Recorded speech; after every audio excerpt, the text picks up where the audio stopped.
My name's Keran Howe and I'm the Executive Director of Women with Disabilities Victoria. And we're the peak body for women with disabilities, and our main work is around community education, around the issues for women with disabilities in particular. I guess one of the things that we've been really keen to make sure we do is to model what we think the community should do, and that is to employ people with disabilities, and in our case, women with disabilities. So it's been absolutely necessary for us to have a totally accessible environment and to create a workplace that's comfortable and effective for women with disabilities to work in. Access to employment is absolutely critical for people with disabilities to be able to effectively participate.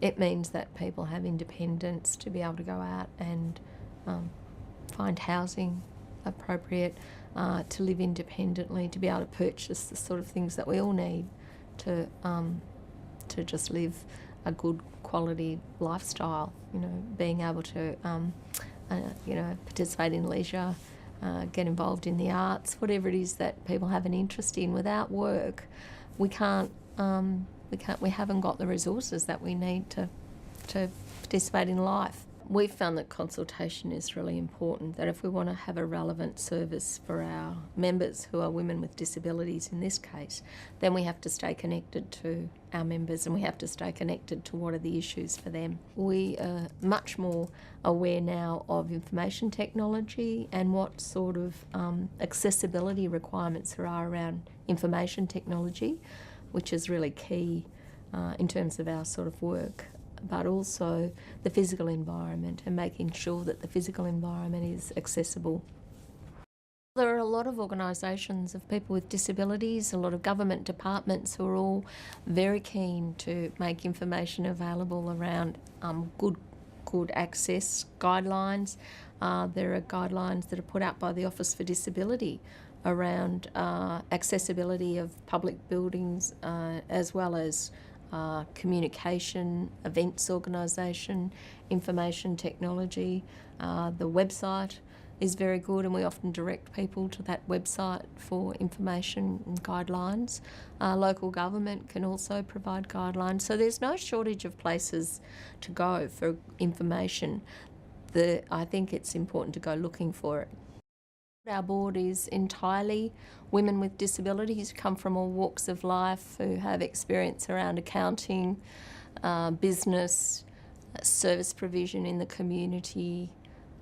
Some are from rural areas, different cultural backgrounds. So our board is a rich source of expertise around the issues for women with disabilities. I don't think it's acceptable to not provide an accessible service for the whole community anymore. I think we're long past the time when you can provide a service that meets some of the community's needs. We're all very aware of diversity. We're all aware that there's a whole range of groups out there that we need to accommodate in our services. My name's Lauren Hayes and I work here at Women with Disabilities Victoria as Project Officer for Peer Mentoring and Support. I have a vision impairment, so I'm totally blind, but I can see some light in my right eye, but it's not particularly useful vision. I would say it certainly does have an impact on my working life, not in the sense that I think, oh, it's all too hard, I'm blind, so I can't do anything. But it's more about the accommodations that need to be made and the practicalities of working with a vision impairment. I think the technology is really one of the main things that I guess would be different from a sighted employee.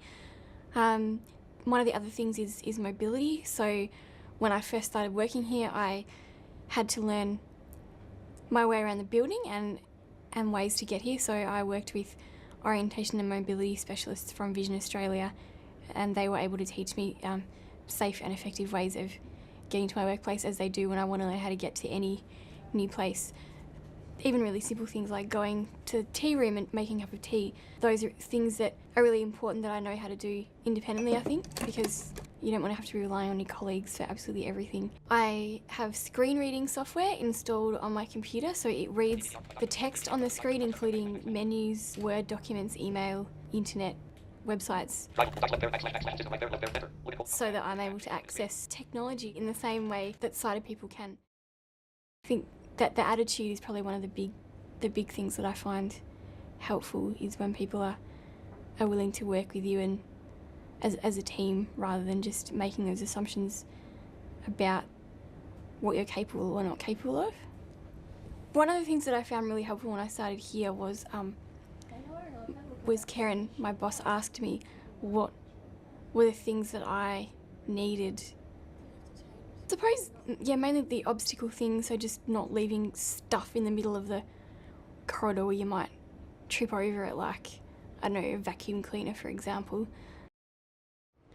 I do have a mental image. It's probably not the same kind of mental image that someone with sight would have, and particularly because I've never had sight. So I guess you create a mental sort of a map, but it's based on landmarks or particular sounds, or using the other senses as well, and just remembering particular things, like in the city, if I'm walking through the city, knowing what order the streets go in. Over time you gradually build up a bizarre kind of a picture of how things would look in your mind. So I've heard it described as a jigsaw puzzle. So when you're learning a new place, a sighted person can look at the puzzle as a whole, and then they see how all the pieces fit together. But I look at all the pieces individually and then work out how they fit together as a whole puzzle at the end.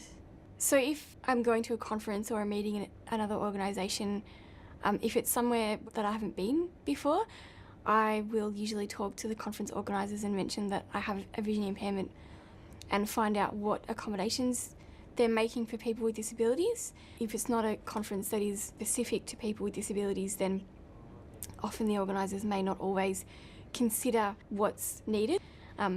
Sometimes I have to wing it and just kind of wander around, and I might look a bit lost, and eventually someone will be like, do you want some help? Usually sort of meet someone along the way and can get the help that I need. But it's always, like, I usually try and make sure that I'm early to things, which is a bit of a struggle because I'm notorious for running late to everything.